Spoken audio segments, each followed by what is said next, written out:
سلام دوستان، خوشحال از اینکه با این آموزش دیگه از قدرت‌های ذهنی از وبسایت حقیقت پنهان در خدمت شما هستیم.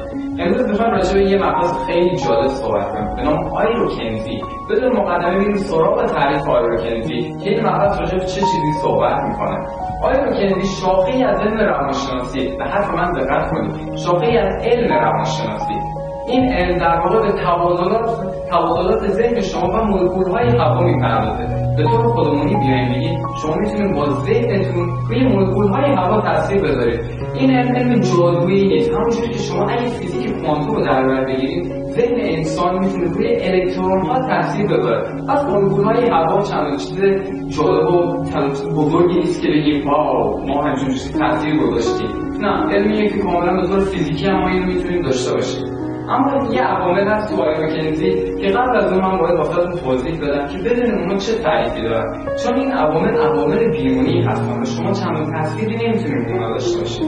این عوامل 3 عامل هستن. یکی از اون عوامل دماه. چرا این عامل اینقدر مهمه؟ همونجوری که میدونید هرچه هوا گرمتر باشه 100% مولکول‌های هوا انرژی بیشتری داره و هرچه انرژی بیشتری داشته باشه سرعت بیشتری داره. بیاید راجع به فشار صحبت کنیم. فشار چرا مهمه؟ همونجوری که میدونی فشار از هوا از جاهایی که فشار بیشتری داره به سمتی میره که فشار کمتره. همین باعث به وجود اومدن یه حرکت میشه.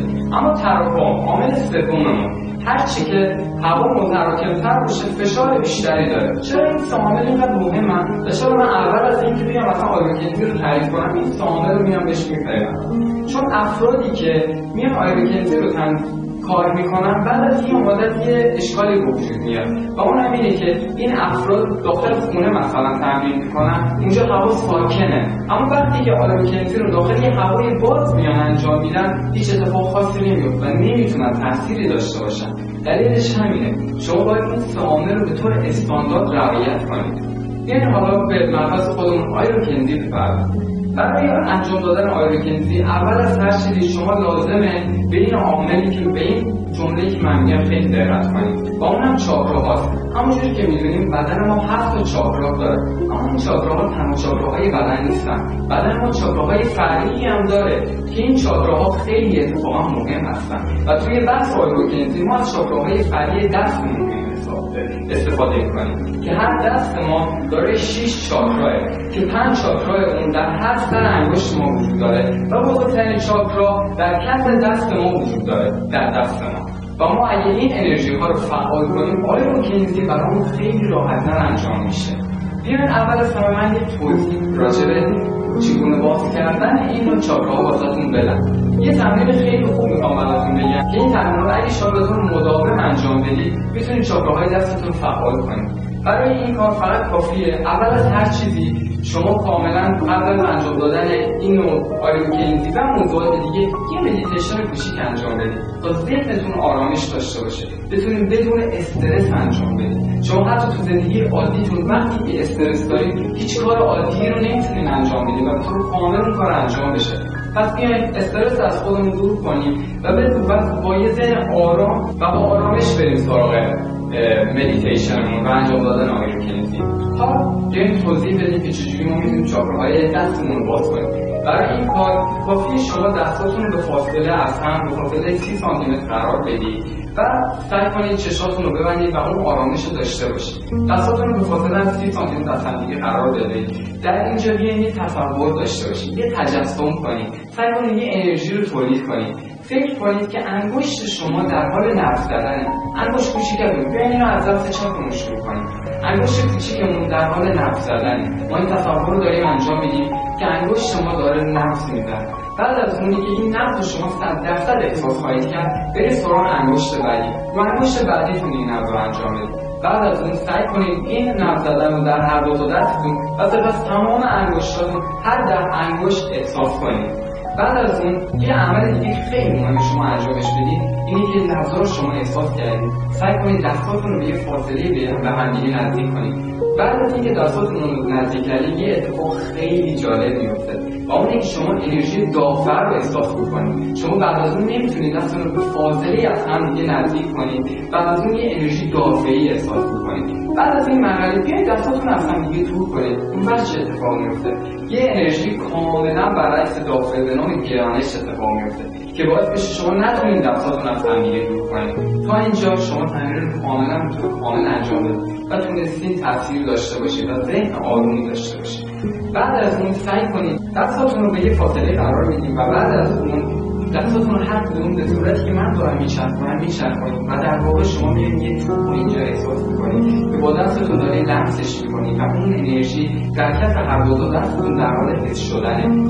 شما با انجام دادن این عمل یه توده‌ای از انرژی رو در تو دستانتون احساس میکنید. این موقع است که شما تمرینتون درست انجام بدید. این بود بابت باز کردن چاکراهای دست. حالا بریم بحث آیروکنزی رو باز کنیم. ما تا اینجا با این تصور داریم میریم جلو که شما تونستین چاکراهای دستتون رو باز کنید و این انرژی کاملا فعال در دستان شما. میخوام یه آموزش کاملا مبتدی رو براتون توضیح بدم که تو مبحث آیروکنزی ما ازش استفاده می‌کنیم. دوباره میگم شما باید کاملا ذهن آرومی داشته باشید. قبل از انجام دادن هر تمرین آیروکنزی یه مدیتیشن 5 دقیقه تا 10 دقیقه داشته باشید تا ذهنتون آروم بشه. برای این عمل اول از همه شما مدیتیشنتون رو انجام بدید. حالا بیاید این حرفایی که من میگم تو ذهنتون با خودتون با صدای آرام و پیوسته تکرار کنید. من باد هستم، من قسمتی از باد هستم، من میتونم باد رو کنترل کنم. این جملاتی که من گفتم تو ذهن خودتون تکرار کنید. بعد از اون در تمام بدنتون از موی سر گرفته تا پای تا نوک پا شما میتونید یه انرژی رو وجود بیاره که این انرژی کاملا در بدن شما به صورت پراکنده هست. یا این انرژی رو در یه قسمت از بدنتون هر چیزی دوست دارین جمع کنید. این انرژی رو شما جمع کردید و برای مثال در جلوی شکمتون شما تصور میکنید که من این انرژی رو جمع کردم. حالا این انرژی رو در صورتی که دارید شما با خودتون این جمله رو تکرار میکنید، من باد هستم، من بخشی از باد هستم، این انرژی رو رها کنید و این انرژی رو به باد بدید. بذارید شما بین شما و باد اتصالی وجود بیاد و شما در واقع قسمتی از باد بشید. این یه تمرین خیلی مبتدی از وجود آوردن آیروکنزی و تمرینات آیروکنزی. اینم بگم شما انتظار معجزه نداشته باشید که در همون هفته‌های اول و یا همون ماه‌های اول شما آیروکنزی رو بتونید انجام بدید.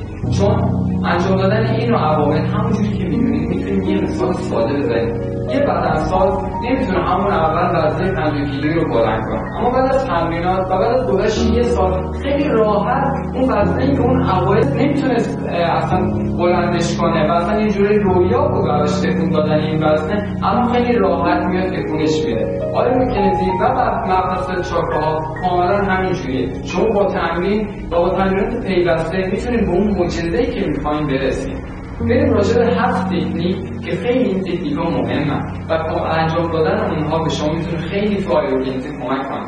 و بگم اینو تمرینات ذهنی هستن و اونجوری که من کاملا دارم واسهتون توضیح میدم ممکنه برای شما نباشه.